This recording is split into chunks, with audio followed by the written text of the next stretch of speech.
Evaluate the following statements regarding conditional access policies and identify whether each is accurate. Select yes for true statements and no for false statements. The options are A, yes, and B, no. The statements to evaluate are as follows. First, global administrators are exempt from conditional access policies. Second, a conditional access policy can add users to Azure Active Directory roles.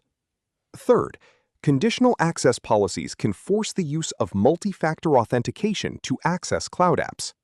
Conditional access is a foundational tool in identity management, acting as an evaluation engine that checks specific criteria before granting access.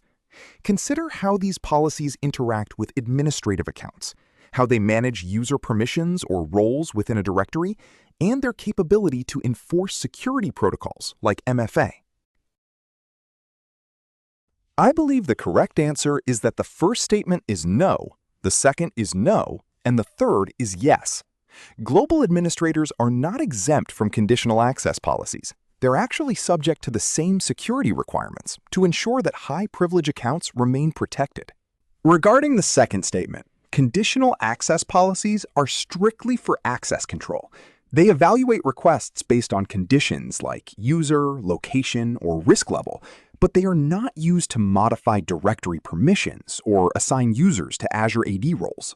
Finally, forcing multi-factor authentication is one of the primary and most common uses of conditional access.